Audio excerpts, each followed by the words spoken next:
not to be blamed for anything. Thank you, Jesse, for having me. And because it's my first public appearance since these things started, I must send my condolences, like everybody else, to those who lost loved ones, to the bereaved.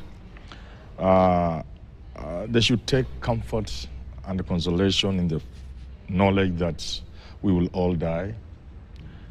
It's just a transition when you die. But more importantly, given the times, those who have lost loved ones should know that the tree of freedom is watered, not always by water, oftentimes by blood. So that a young man who went to the streets in defense of country, because you are in defense of your country if you want to take your country to the next level, to ensure the next generation after you will find a better country. You are actually fighting for your country. Your death cannot be in vain. So we condole them, those who have lost loved ones, and wish speedy recovery to those still nursing injuries. All right.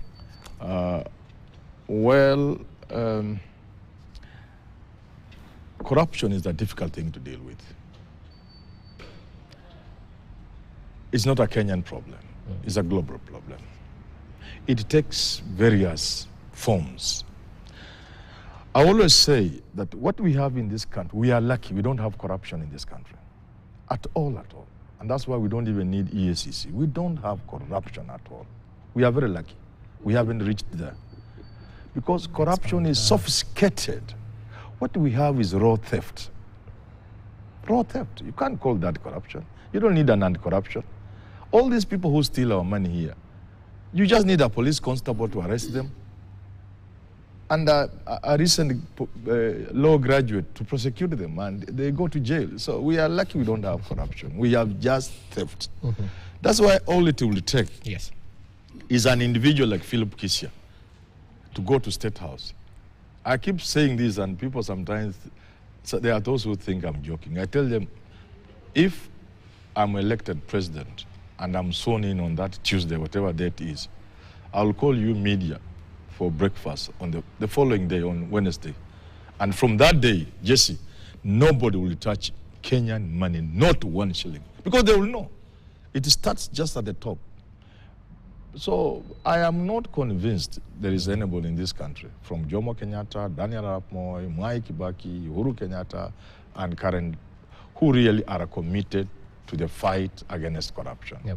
They may say and do one of, they play their role, they improve hapa na pale kidogo, but the fight against corruption is not about talking, it's about action. Let me ask you this then. Was a cabinet reshuffle a bare minimum to expect from President William Ruto, from where you sit? No. Even yesterday I released a video on my YouTube. An open letter to the president, the communication person. Have you watched it? Oh, definitely. You have watched it and listened to it. I'm a keen follower. Thank you, sir. I am telling the president, we are living in bad times and hard times. These are very difficult times. This country, we can make it or break it at this juncture. And he needs to do one or two things. One of those is to appreciate the magnitude of the problem. There is a problem. To deny there is a problem is to do yourself great disservice as a president, as a leader, and we as people.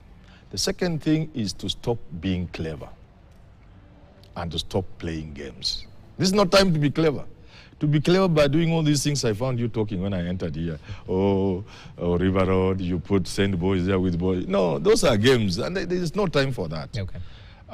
And therefore I told him, you must send a signal to the people of Kenya so that they can know you are serious and you appreciate the magnitude of the problem and you deliver hope by doing certain things. And you are not the first one to do. People do it.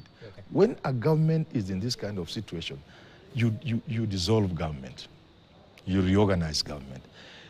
I'm telling you, it works wonders because we are all human beings. And just you would know, you are just a psychological bundle. Human beings, each of us is just a psychological bundle. That's why it's very easy to take people in the right direction. If you dissolve cabinet, that alone and put a few serious names in the list of people you nominate, you'll be shocked at how that will solve this problem. And send a few of these people we know home. And people want people like David indeed to go home. They may not even be wrong, but that's how politics works. Okay. So it's not about reshuffle.